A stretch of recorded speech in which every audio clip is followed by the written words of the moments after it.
Hello प्यारे बच्चों, कैसे आप सभी लोग। उम्मीद करते हैं कि आप सभी बढ़िया होंगे, अपने घर पे अच्छे से होंगे, स्वस्थ होंगे और मस्त होंगे और आप सभी की पढ़ाई भी एकदम ज़बरदस्त तरीके से चल रही होगी। तो चलिए आज हम लोग क्या पढ़ने जा रहे हैं। तो आज हम लोग पढ़ेंगे एक्सरसाइज जो है 1.2 का क्वेश्चन नंबर जो 5, 6 और 7 है, इसको आज हम लोग देखेंगे और इसी क्वेश्चन के साथ हम लोग क्या करेंगे, इस एक्सरसाइज का जो है समाप्त कर देंगे। इस एक्सरसाइज को आज हम लोग क्या कर देंगे, समाप्त कर देंगे। तो चलिए हम लोग सबसे पहले अपने क्वेश्चन की तरफ चलते हैं। तो क्वेश्चन हम लोग का ये क्वेश्चन नंबर 5 जो है, ये क्वेश्चन नंबर 5 जो है कह रहा है कि जाँच करिए कि क्या 6n का अंतिम अंक, क्या हम लोग को यहाँ पे जांच करना है कि 6n का अंतिम अंक 0 पर समाप्त हो सकता है या नहीं।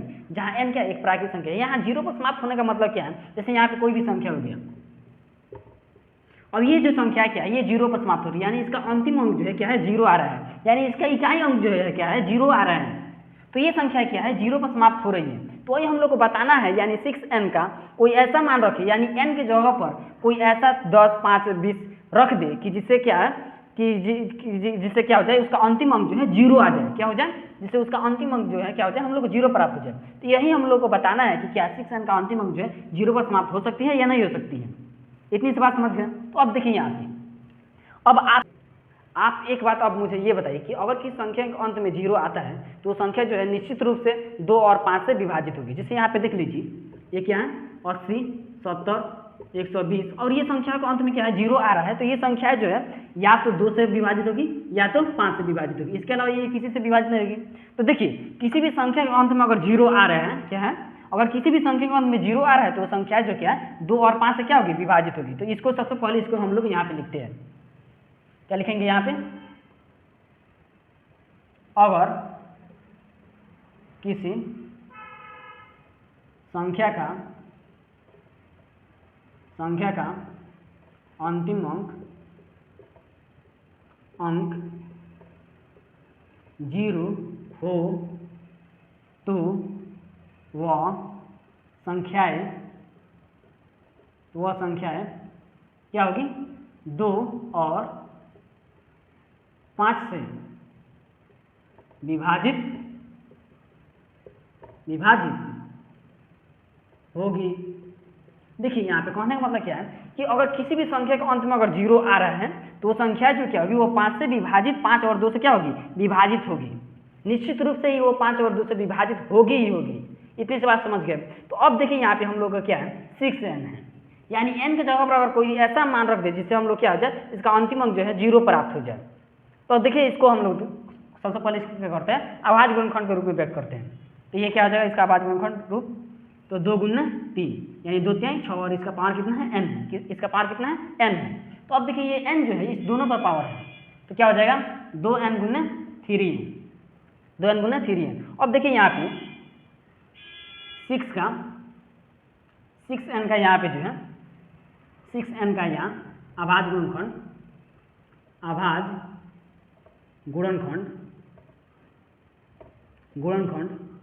केवल 2 और 3 होगा। क्या होगा यहाँ पे देखिए 6n का जो आभाज्य खंड होगा वो क्या होगा, 2 और 3 होगा। क्या होगा, 2 और 3 होगा। अब इसे देखिए, और कोई भी संख्या के अंत में अगर 0 तभी आएगा, 0 आता है तो उसको वो जो क्या है वो 2 और 5 से विभाजित होगी। तो यहाँ पे देखिए इसका आभाज्य गुणनखंड जो है 2 तो आया है, लेकिन यहाँ पे 5 नहीं है। अगर यहाँ पे 5 आता तो इसका अंतिम अंक 0 पर समाप्त हो सकता था, लेकिन यहाँ पे 3 नहीं आया। अगर यहाँ पे 3 की जगह पर अगर 5 आ जाता या केवल ये 2 ही रहता तो वो संख्या क्या है 0 पर समाप्त हो जाती। लेकिन ये इसका जो आभाज्य गुणनखंड वो क्या है 2 और 3 है। तो इसलिए ये संख्या जो है 6n जो है वो क्या होगा, 6n जो क्या होगा वो 0 पर 6n का अंतिम अंक क्या होगा, अंक 0 पर समाप्त नहीं होगा। तो देखिए ये क्या होगा, ये जो होगा 0 पर समाप्त नहीं होगा। 6n जो है वो क्या होगा 0 पर समाप्त नहीं होगा। इतनी सी बात समझ गए। अब देखिए हम लोग क्वेश्चन नंबर 6 की तरफ चलते हैं। क्वेश्चन नंबर 6 हम लोग क्या कर रहे हैं, तो अब देखिए यहाँ पे हम लोग क्वेश्चन नंबर 6 को देखते हैं। तो क्वेश्चन नंबर 6 जो है हम लोग कह रहे हैं कि बताइए कि 7 गुने 11 गुने 13 प्लस 13 और 7 गुने 6 गुने 5 गुने 4 गुने 3 गुने 2 गुने 1 प्लस 5 जो है ये भाज्य संख्या है और क्यों है, ये हम लोग को बताना है। देखिए यहाँ पे हम लोग क्या बताना है कि ये जो संख्याएं जो दी गई है ये भाज्य संख्या है वो और क्या है, ये हम लोग को बताना है। तो देखिए सबसे पहले ये जो संख्या दी गई इसको हम लोग क्या मान लेते हैं, ये मान लेते हैं, और इसको मान लेते हैं क्या, बी मान लेते हैं। देखिए यहाँ पे इसको सॉल्व करते हैं। माना कि एज का कितना है 7 गुना 11 गुना 13 प्लस 13, और इसमें देखिए अब इसमें जो कॉमन क्या है, कॉमन देखिए इसमें क्या दिखाई दे रहा है, तो कॉमन इसमें दिखाई दे रहा है क्या 13, और बचा कि यहाँ पे 7 गुना 11 गुना 1 प्लस 1, तो ये 1 को लिखना भी जरूरी नहीं, क्या हो जाएगा प्लस 1। अब देखिए ये क्या होगा, तो 13 गुना ये क्या हो जाएगा 1177, क्या हो जाएगा 78। अब देखिए ये इसमें अगर हम लोग 13 से अगर भाग लगाते हैं तो ये क्या हो जाएगा, ये 13 से विभाजित होगा कि नहीं। और भाज्य संख्या देखिए यहाँ पे सबसे पहले आप लोग ये समझते हैं कि भाज्य संख्या क्या होता है। तो भाज्य संख्या वही होता है जो एक या अपने आप को छोड़कर अन्य किसी दूसरी संख्या से कर जाए, वही क्या होता है भाज्य संख्या। जैसे यहाँ पे 6 को देख लीजिए, ये 6 क्या है भाज्य संख्या है। जैसे देखिए ये क्या होगा 1 से भी कटेगा और 6 से भी कटेगा, और अन्य दूसरी संख्या अदर नंबर किससे कटेगा 2 से भी कटेगा और 3 से भी कटेगा। तो ये होता है भाज्य संख्या। भाज्य संख्या वही होता है जो एक या अपने आप को छोड़कर अन्य दूसरी संख्या से भी करता है, वही क्या होता है भाज्य संख्या। इतनी बात समझ गए।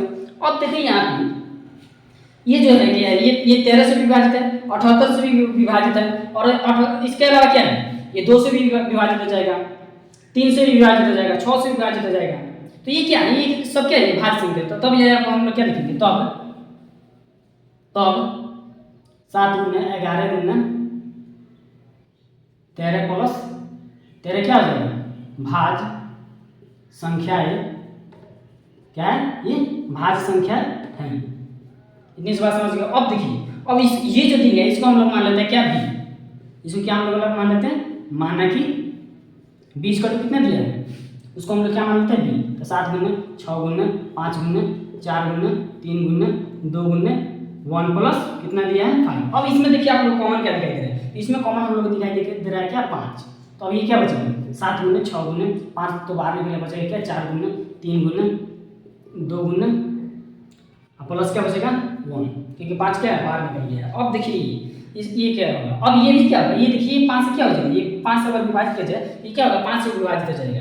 तो जब ये 5 से विभाजित हो जा रहा है तो ये क्या है, ये भी भाज्य संख्या, क्या है भाज्य संख्या है। देखिए लिखेंगे यहाँ पे यह भी 5 से विभाजित है, अतः क्या लिखेंगे यहाँ पे, अतः 7 गुना 6 गुना 5 गुना 4 गुना 3 गुना 2 गुना 1 प्लस 5 जो क्या है 5 भाज्य संख्या है, क्या ये भाज्य संख्या है। ये क्या हो जाएगा, इस प्रकार से ये क्वेश्चन क्या हो गया सॉल्व हो गया। अब देखिए हम लोग क्वेश्चन नंबर 7 की तरफ चलते हैं। क्वेश्चन नंबर 7 हम लोग क्या कर रहे हैं, तो देखिए यहाँ पे हम लोग क्वेश्चन नंबर 7 है, जो क्वेश्चन नंबर 7 है ये क्या कह रहा है। तो क्वेश्चन नंबर 7 को यहाँ पे ध्यान से देखिए। तो क्वेश्चन नंबर 7 है यहाँ पे कह रहे हैं कि एक खेल के मैदान के चारों तरफ क्या है, एक खेल के मैदान के चारों तरफ वृत्ताकार पथ है। जैसे मान लीजिए कि कोई एक खेल के बड़ा मैदान है और वो जो है वो चारों तरफ से क्या है वृत्ताकार है। जैसे ये मान लीजिए ये क्या है, एक खेल के मैदान है, ये क्या है, ये खेल के मैदान है और ये चारों तरफ से क्या है वृत्ताकार है। ये क्या है चारों तरफ से वृत्ताकार है। और जो है इस वृत्ताकार पथ को जो है सोनिया नाम की एक लड़की है, क्या है एक सोनिया नाम की एक लड़की है, और उसको इस वृत्ताकार पथ को जो है पूरा एक चक्कर लगाने में जो है 18 मिनट लगता है। कितने मिनट लगता है 18 मिनट लगता है। और सोनिया का जो और एक रवि नाम का एक लड़का है उसको जो है इसका एक पूरा चक्कर लगाने में 12 मिनट ही लगता है। क्या लगता है 12 मिनट ही लगता है। और दोनों मान लीजिए यहाँ से चलना प्रारंभ करते हैं, यानी एक ही स्थान से दोनों चलना प्रारंभ करते हैं और दोनों एक ही दिशा में चल रहे हैं। क्या कर रहे हैं दोनों एक ही दिशा में चल रहे हैं। तो हम लोग को ये बताना है कि कितने मिनट के बाद जो है वो दोनों यहाँ पे अपने प्रारंभिक स्थान पर मिलेंगे। वो क्या कर हम लोग को बताना है कि कितने मिनट के बाद वो जो है दोनों अपने प्रारंभिक स्थान यानी यहाँ पे आकर मिलेंगे। इतनी सी बात समझ गए। तो देखिए इसको सॉल्व करते हैं हम लोग। देखिए इस क्वेश्चन को हम लोग सॉल्व करते हैं। तो देखिए यहाँ पे तो सोनिया के द्वारा जो एक पूरा चक्कर लगाने में कितना समय लगता है, तो 18 मिनट। तो यहाँ पे लिखेंगे सोनिया द्वारा एक पूरा चक्कर लगाने में लगा समय। तो सोनिया के द्वारा जो है कितना समय लगता है, तो सोनिया के द्वारा जो है 18 मिनट लगता है। कितना मिनट लगता है 18 मिनट लगता है। और इसी जो है इसी वृत्ताकार पथ को रवि जो है 12 मिनट में एक पूरा चक्कर लगा देता है। तो देखिए यहाँ पे रवि द्वारा एक पूरा चक्कर लगाने में लगा समय। तो रवि के द्वारा कितना समय लगता है? तो रवि के द्वारा जो है 12 मिनट का समय लगता है। कितना मिनट का समय लगता है? 12 मिनट का समय लगता है। तो अब हम लोग को क्या करना है, इस दोनों को क्या करना है, एचसीएफ निकाल लेंगे। इस दोनों का आभाज्य गुणनखंड क्या कर लेंगे, एचसीएफ निकाल लेंगे। तो हमको पता चल जाए कि वो कितने मिनट के बाद जो है अपने पुनः प्रारंभिक स्थान पर मिलेंगे। इतनी सी बात समझ गए। तो यहाँ पे देखिए क्या है, एक जो है कितना 18 है और एक कितना है 12 है। इस दोनों को सबसे पहले क्या कीजिए, आभाज्य गुणनखंड के रूप में व्यक्त कीजिए। तो 18 का आभाज्य गुणनखंड क्या होगा, तो 2 गुना 3 गुना 3, 2 3 6, 6 3 का 18। और इसका क्या होगा, 2 2 4, 4 3 12। और इस दोनों को उभयनिष्ठ देखिए, उभयनिष्ठ क्या है, उभयनिष्ठ 2 है और क्या है 3 है। तो हम लोग को यहाँ पे एचसीएफ निकालना नहीं है, क्या करना है, एचसीएफ नहीं निकालना है।